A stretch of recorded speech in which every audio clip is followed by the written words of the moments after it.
Since September of 2016, I've been locked in the struggle of trying to hold our government leaders accountable here in the city of Charlotte. The death of Keith Lamont Scott at the hands of CMPD was the proverbial straw that broke the camel's back and has really drawn many different groups from the Charlotte community together.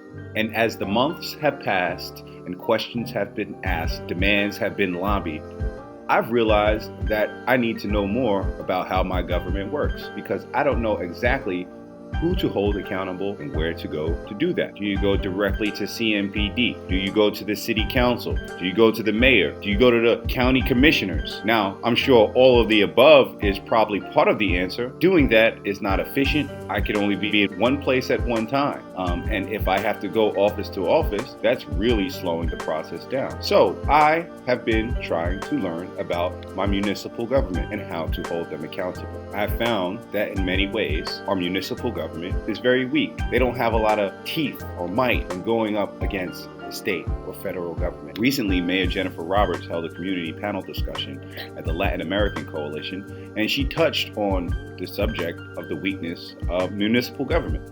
Well, the first thing to know is that cities don't make laws, that the state and the federal government make the laws. And so what we can do is be a voice of advocacy just like you, but as mayor, I have a stronger voice. Now this is sort of a half-truth. The full truth is that you live under the law of the land that you are in. Here in the territory of the United States, we are subject to federal law passed by U.S. Congress. More directly, in the state of North Carolina, we are subject to the general statutes that are passed by our General Assembly in Raleigh. In addition to federal laws and state statutes, residents of municipalities, like citizens of Charlotte, are subject to the codes and ordinances passed by the elected and appointed officials of that municipal government. If federal law, state statutes, and local ordinances ever do seem to come into conflict, the constitutionality and legality of those conflicts are adjudicated in courtrooms. While municipal governments may have weaknesses legislatively, they have power in being advocates and voices of the people. As the mayor mentioned, they have a powerful First Amendment right and duty to speak for the people, gregariously, passionately, and continuously. One of the ways municipalities have been asserting their advocacy for their citizens is the subject of sanctuary cities for immigrant populations. Let's hear what Mayor Roberts had to say about Charlotte sanctuary cities. We have a system that is constrained. You passed me information on a sanctuary city. After we passed our civil liberties, where did Robert go? Our civil liberties resolution, the state passed a law that said we could not prohibit officers asking immigration status, which is what our civil liberties law ordinance did.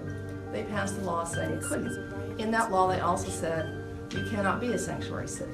So to recap, the city of Charlotte passed an ordinance, a civil liberties ordinance, that said police officers cannot ask about immigration status if they stop a person for any reason. The state went behind, passed a law that said cities can't do this. And on top of that, they made an additional law, or in the same law, that said North Carolina cities cannot deem themselves to be sanctuary cities. So now at this point, the city of Charlotte's civil liberties resolution and state law are in conflict. The way I see it, there are two things that you can do.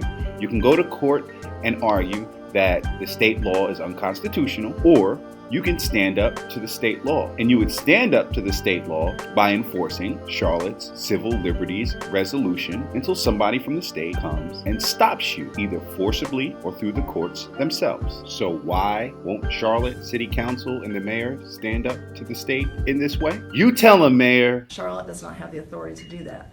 Our state government, if they want to, could dissolve Charlotte City Council. And they have reminded us of that authority. Our state constitution gives the state the absolute authority. And so we work within those constraints every day, which is why our voice can be loud, but our actual ability to pass laws does not exist.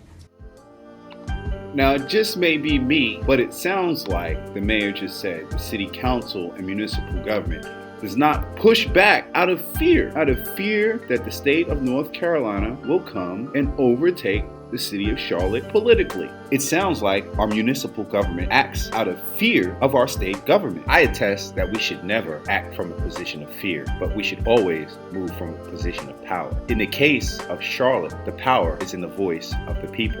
Cities like Charlotte, Durham, Raleigh, Winston-Salem, and Greensboro are the economic and cultural engines that are driving the progress of this state.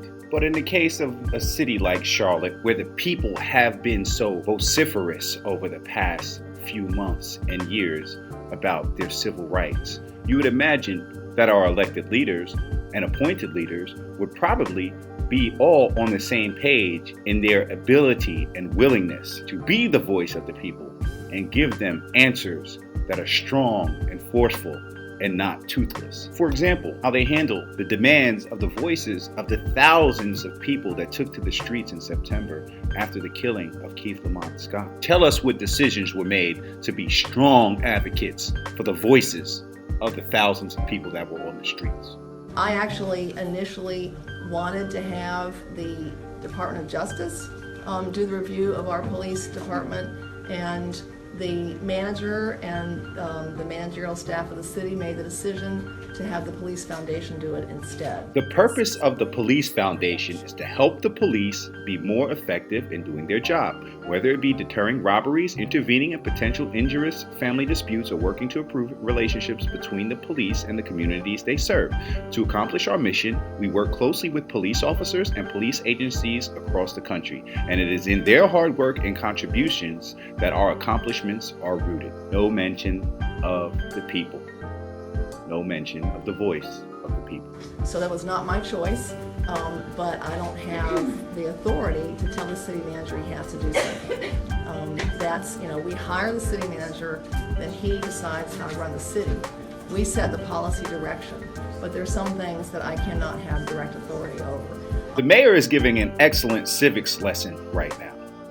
Charlotte is governed by a council manager system. As far as I can tell, we have been under this form of government since the 1920s, when Charlotte's population was, about 80,000 people and about 20 square miles. In a council manager system, there are three parts of the legislative body or the executive body of the government which work hand in hand. You have the city council, you have the city manager, which is hired by the council, and the mayor. The mayor by themselves cannot introduce any kind of ordinance or legislation to the city council. In this system, the city manager is a bureaucrat hired by the mayor and city council. City manager gets paid more than the mayor, more than the city council. The city council and mayor are considered part-time jobs. The city manager is basically accountable to nobody. There is no check or balance outside of the court system. It is the manager's prerogative of how forcefully some ordinances get followed and others don't.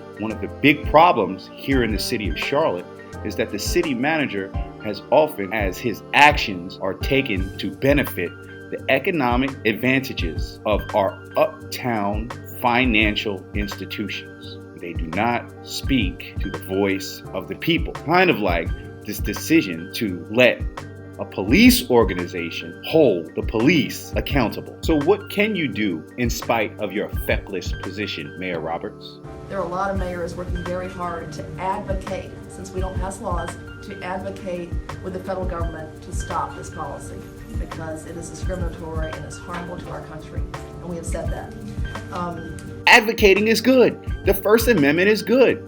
Standing up and protesting on behalf of your citizens against wrong being done to them is good. Unfortunately, we have not seen that done in the face of our state or federal government by our mayor. Fortunately, they have the power to advocate for that on the local level, right? Okay, so in terms of identifying officers, I'll have to let CMPD answer that one, and they may be able to meet with you later, because that's, again, not the day-to-day stuff that CMPD has as protocol.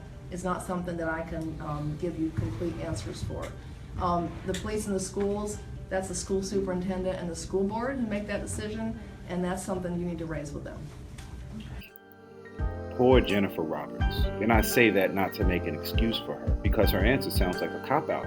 But in fact, she's telling the truth. The structure of our municipal government doesn't just stop with the city. It includes the county.